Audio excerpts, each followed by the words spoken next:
Next example बघा.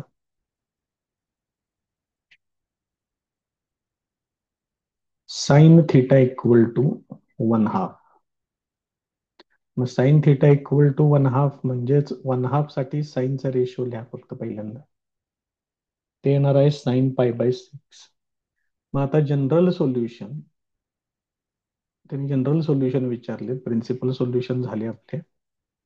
General solution of sine theta equal to sine alpha is theta equal to n pi plus -1 into alpha, असा formula आहे. फिर n belongs to Z. मग तेच फक्त याच्यामध्ये वापरायचं. देअरफॉर रिक्वायर्ड जनरल सोल्युशन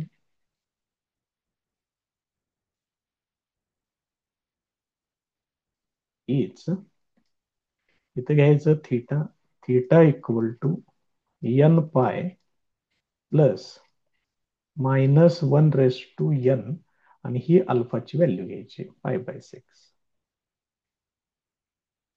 तर n बिलॉंग्स टू झेड, हे त्याचं आन्सर. त्यामुळे काय फारसं विशेष असं काय याच्यामध्ये करायचं आहे अशातला प्रकार अजिबात नाही. दुसरं एक्झाम्पल जे आहे ते इथं लिहून घेतोय. याच्यामध्ये सांगितलंय त्यांनी cos theta is equal to √3/2.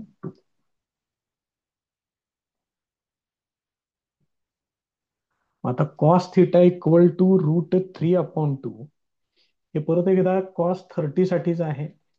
म्हणजेच हे येणार कॉस π/6. मग परत एकदा जनरल सोल्युशन फॉर्म्युला लिहायचा. मात्र आता इक्वेशन बदलावं लागेल. General solution of cos theta equal to cos alpha is, त्याचा फॉर्म्युला आहे theta equal to 2n pi plus minus alpha where n belongs to Z. आता फक्त त्याच्यातनं व्हॅल्यूज घ्या आणि त्या ह्याच्यामध्ये वापरा. रिक्वायर्ड जनरल सोल्युशन इज, मग थिटा इक्वल टू हे 2n पाय तसंच ठेवा प्लस मायनस अल्फाच्या ठिकाणी लिहा π/6 where n belongs to Z. हे याचं आन्सर येईल.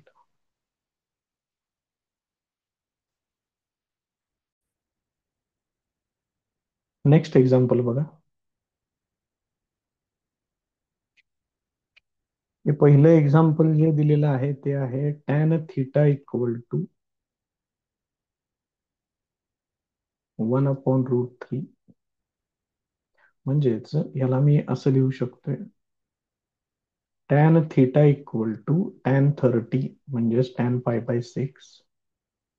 आणि याच्या पुढचं पण घेऊन टाकूया याच्या बरोबरच, कारण त्याच्याशीच रिलेटेड आहे हे. कॉट थिटा इक्वल टू 0 आहे. म्हणजेच टॅन थिटा इक्वल टू हे होणार नॉट डिफाईन्ड. म्हणजेच तुम्ही याला असं घेऊ शकताय tan theta equal to tan π/2. मग दोन्ही ठिकाणी एक्झाम्पलचा फॉर्मॅट साधारणपणे तोच आहे. मग दोन्हीचे एकत्र आवरून टाकूया. मग या प्रकारे जर फंक्शन असेल तर त्याचं जनरल सोल्युशन काय आहे ते लिहूया. General solution of tan theta equal to tan alpha is theta equal to n pi plus alpha where n belongs to Z, हे असेल. मग या एक्झाम्पल साठी काय येईल? Theta equal to n pi plus π/6 where n belongs to Z. आणि या example साठी theta equal to n pi plus π/2 where N belongs to Z. हे दोन्ही पण एकाच प्रकारचे होते म्हणून एकत्र या ठिकाणी आवरून घेतलेलं आहे.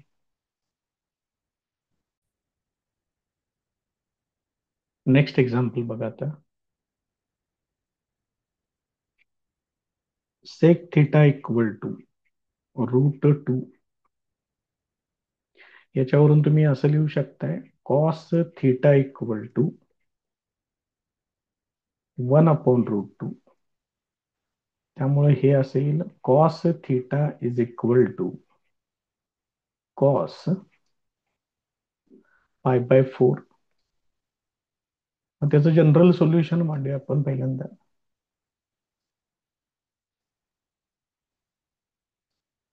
General solution of cos theta equal to cos alpha is theta equal to 2n pi plus minus alpha where n belongs to z. असे मग वापरा फक्त याच्यामध्ये. मग रिक्वायर्ड जनरल सोल्युशन काय येणार आत्ताच. Theta equal to 2n pi plus minus π/4 where n belongs to Z. हे त्याचं आन्सर आहे. सेम याच पद्धतीनं दुसरं घेऊया तर पुढचं त्याच्या.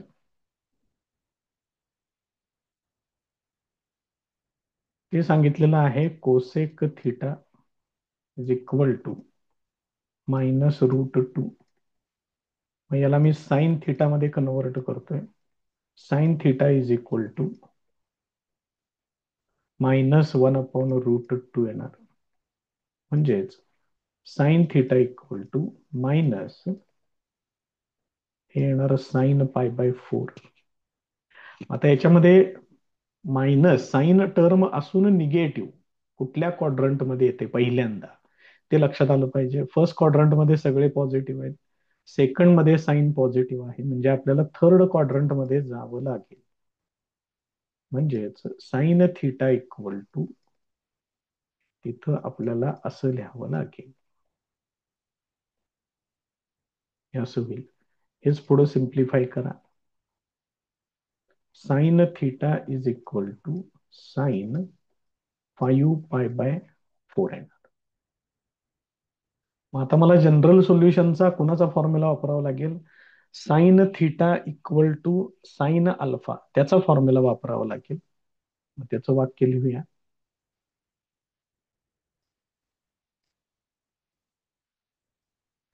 General solution of sine theta equal to sine alpha is theta equal to n pi plus -1/n into alpha where n belongs to Z असा फॉर्म्युला आहे. मग आत्ताच रिक्वायर्ड जनरल सोल्युशन डायरेक्ट लिहिलं तरी पण चालतंय, काय अडचण नाही. असं वाक्य लिहिलं मध्ये तरी पण चालेल. रिक्वायर्ड जनरल सोल्युशन इज काय होणार. Theta equal to n pi plus -1/n आणि अल्फा आहे 5π/4 where n belongs to Z. हे त्याचं आन्सर आहे.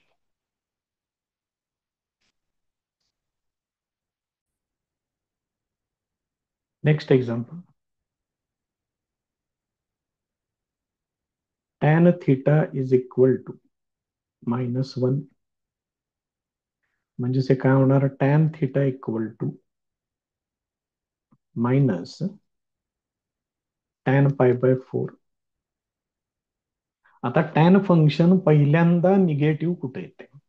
सेकंड क्वाड्रंट मध्ये येणार. मग सेकंड क्वाड्रंट मध्ये जर तुम्हाला जायचं असेल तर हेच तुम्हाला असं लिहावं लागेल.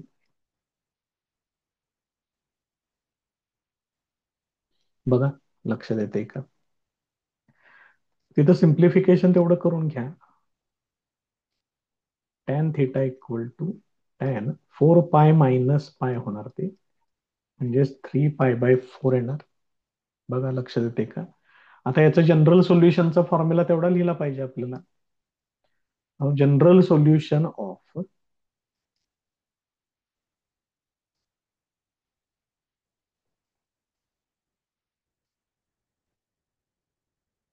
tan theta is equal to tan alpha is theta equal to n pi plus alpha where n belongs to z. हा त्याचा जनरल सोल्युशनचा formula. Therefore required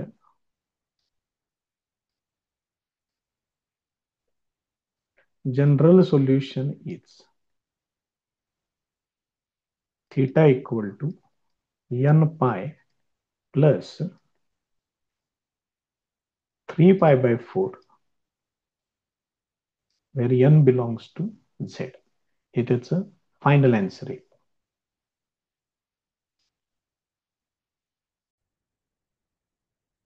next question, त्यातलं पहिलं अजून थोडासा चेंज केलेला आहे त्याने, बाकी बेसिक प्रोसिजर तीच राहील. Sine 2 theta is equal to 1/2. 1/2लाच तुम्ही साइन 30 लिहू शकताय, म्हणजे असं येईल. आता याच्यावरून डायरेक्ट मी जनरल सोल्युशनचं स्टेटमेंट लिहितो, ह्याच्यात काहीच बाकीचे ऍडजस्टमेंट करायचे नाही. General solution of sine theta equal to sine alpha is, तर पुढे सुद्धा लिहू शकते, theta equal to n pi plus -1 into alpha where n belongs to z. Therefore, required solution is, काय येणार आता इथं 2 थीटा आहे बघा, त्यामुळे इथं येणार 2 थीटा. 2 थीटा इक्वल टू पुढं काय आहे n पाय, ते आहे असंच राहील, प्लस -1 आणि अल्फाच्या ठिकाणी लिहायचं π/6. मग याच्यावरून थीटा इक्वल टू काय येईल, 2 न फक्त सगळ्यांना डिवाइड करत जावा. इथे येणार n π/2 प्लस -1 पाय डिव्हायडेड बाय, इथं 2 न डिवाइड केलं की 2 into 6, म्हणजे ते होणार 12. n belongs to z. हे त्याचं फायनल आन्सर आहे. आता सेम याच पद्धतीनं पुढचं एक घेऊया. छोटी छोटी आणि सोपी उदाहरण आहेत, फक्त बेसिक फॉर्म्युले मात्र तुम्हाला पाठ पाहिजे, त्याशिवाय हे काही यायची शक्यता कमी आहे. आता इथं बघा काय, tan 2 theta upon 3 is equal to √3. हे त्यांनी दिलेलं उदाहरण आहे. आता √3 हा टॅन मधला 60चा फॉर्म्युला आहे, 60 साठी लिहायचं π/3. हे असं येईल पहिल्यांदाच. मग आता आपल्याला tan theta equal to tan alpha, त्याचं जनरल सोल्युशन माहित पाहिजे. General solution of tan theta is equal to tan alpha is theta equal to n pi plus alpha where n belongs to z. असा formula आहे. आता इथं फक्त त्या पद्धतीने चेंजेस करायचे आहेत. देअरफॉर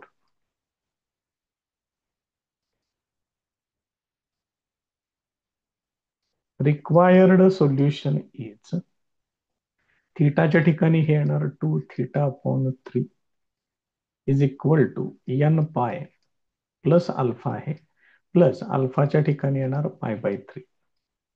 आता याला पहिल्यांदा मी 3 न मल्टिप्लाय करून घेतोय. 3 न मल्टिप्लाय केलं की 2 थीटा इक्वल टू 3n पाय प्लस पाय, हे असं येणार. आता 2 न डिव्हाइड करा त्याला, theta equal to 3n pi upon 2 plus π/2 where n belongs to z. हे या पद्धतीनं त्याचं फायनल आन्सर येईल.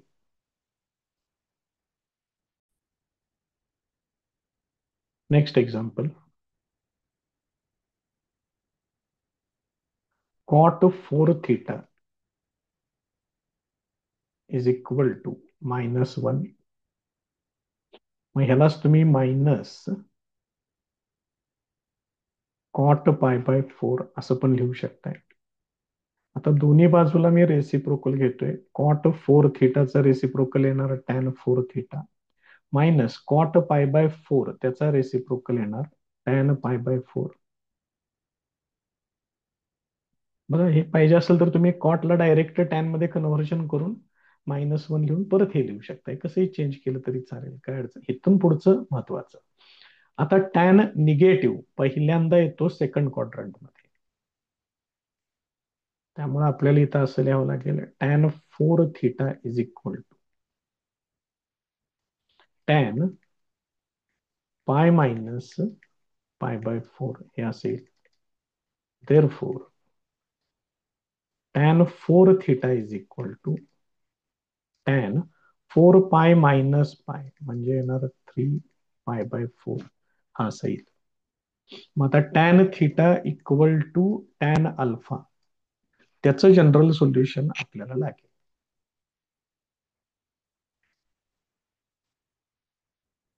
General solution of tan theta equal to tan alpha is theta equal to n pi plus alpha where n belongs to z. हा formula त्याचा. मग आता फक्त याच्यामध्ये वापरा. देअरफॉर इथं काय येईल किंवा एक मिनिट आपलं नेहमीच जे आपण लिहितोय ते लिहूया, पूर्ण करूया त्याला. Therefore required general solution is, इथं काय लिहावं लागेल मला, थीटाच्या ठिकाणी लिहावं लागेल 4 theta.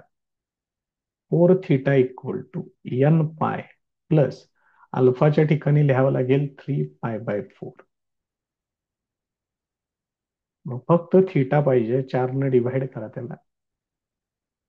n π/4 plus 3 pi divided by 16 where n belongs to z. या पद्धतीनं त्याचं फायनल आन्सर आहे.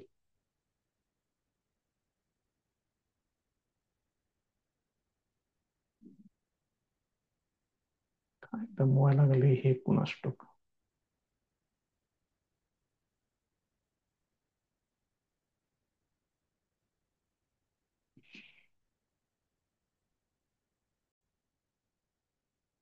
Next example 4 cos² theta is equal to 3. याचं थोडं सिम्प्लिफिकेशन करून घ्यावं लागेल. cos² थीटा इक्वल टू 3/4 असं मांडावं लागेल. त्यानंतर बघा चेंजेस कसे करायचे आहेत ते. cos² थीटा इक्वल टू याला आता मी असं लिहितोय √3/2 आणि त्याचा स्क्वेअर असं लिहितोय. मग कॉसची व्हॅल्यू √3/2 30 साठी आहे. मग त्याला त्या पद्धतीने मांडून घेऊया. Therefore cos² theta is equal to cos² π/6 हे असं लिहून घेतोय. मग आता आपल्याला cos² theta equal to cos² alpha त्याचं सोल्युशन माहित पाहिजे. मग हे तिघांचंही सेमच आहे. cos² theta equal to cos² alpha. Sine साठी तसंच आहे. टॅन साठी पण तोच फॉर्म्युला आहे. फक्त दोन्हीकडं स्क्वेअर पाहिजे एवढं लक्षात ठेवा फक्त.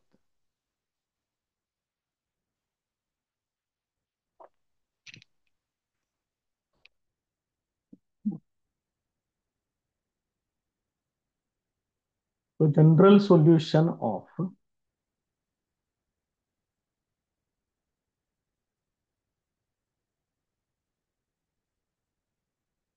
cos² theta equal to cos² alpha is theta equal to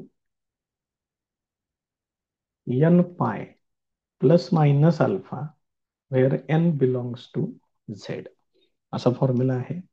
Therefore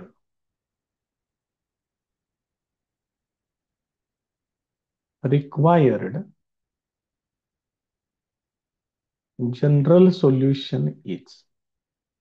मग आता याच्यामध्ये काय येईल बघा बरं. Theta equal to N pi plus minus pi by 6 where N belongs to Z. हे त्याचं फायनल आन्सर येईल.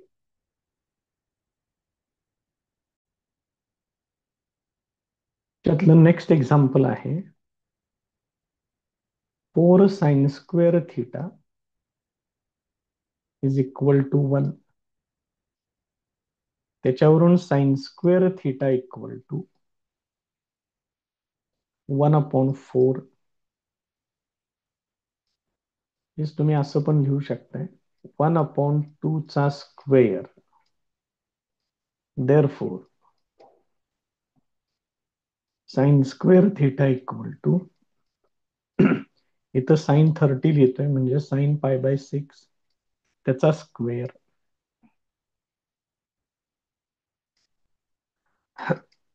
Therefore sine square theta equal to हे येणार आहे साइन स्क्वेअर पाय बाय 6. इथं पण फॉर्म्युला तोच आहे. फॉर्म्युल्यामध्ये काय बदल नाहीये.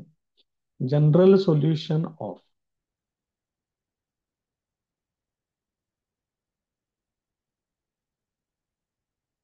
Sign square theta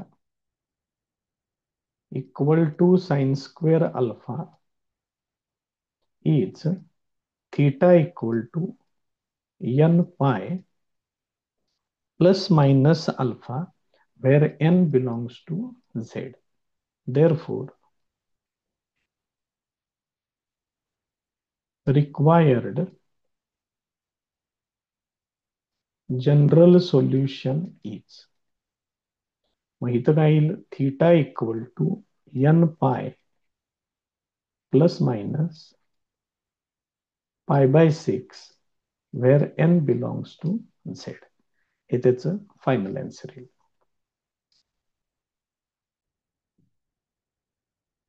next problem cos 4 theta